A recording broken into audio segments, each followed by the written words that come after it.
This is not a rubbish dump. It's the K2 this summer. Let's see why.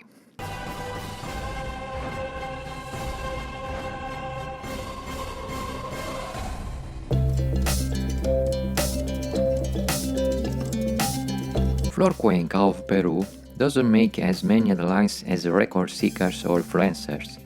Yet she summited K2 on 27 July without supplementary oxygen or Sherpa support, just as she had done on her 5 previous 800 summits.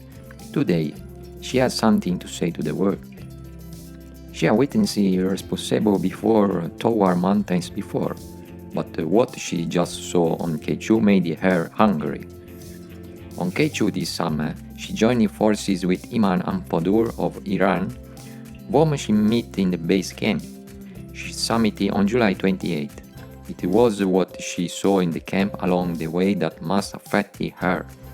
In an interview of the Explorer Web, she said, "On K2, K1 and K2 are garbage dump, a pics. Whence explains, human waste is everywhere. The place is also a cemetery of old tents and abandoned equipment. I am aware that on their way down climbers are tired, but that's no excuse," she said. When Cuenca and her partners arrived in K1 on their final push from base camp, they found down pants, sleeping bags, fuel cartridges, and other gear in around their tents. "I understand that teams descending very bad weather may not be able to retrieve everything, especially the tents," she said.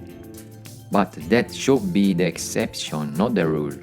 This year, the bigger teams summited and descended in good weather. In recent years, several climbers have complained about the highly polluted upper camps.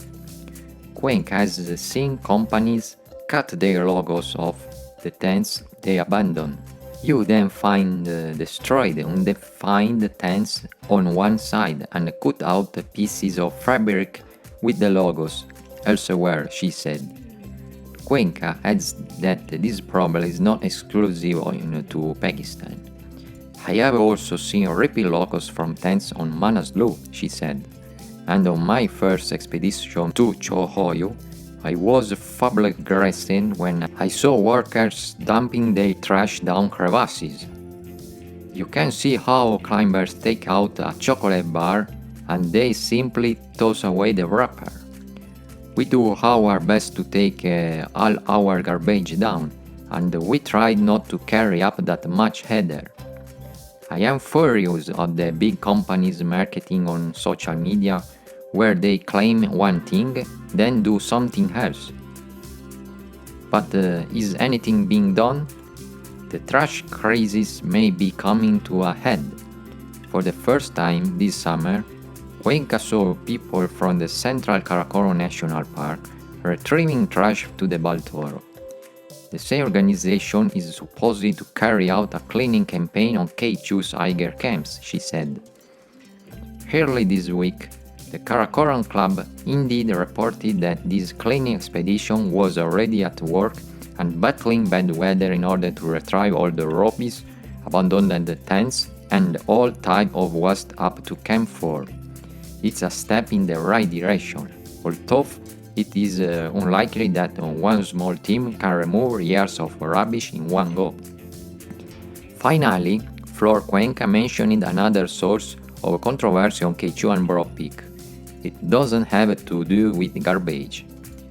They pitch tents and leave them there, unused for days, said Cuenca. They lay a rope around their camp with the name of the company tied to that rope, and no one else is supposed to enter their area. Self-sufficient climbers like us need space for our tents. Yet I wouldn't risk pitching our tent in a fancy territory because of possible problems with their companies. Maybe my tent will be flattened or pushed out. 800 climbing has become mass tourism, said Cuenca. The time of the adventures that we read about in books has passed. The clients sleep on bottled oxygen, even the cane too. Then don't take their masks off until the summit and the entire descent. No wonder that one can find empty oxygen canisters all along the road. Subscribe and see you next video.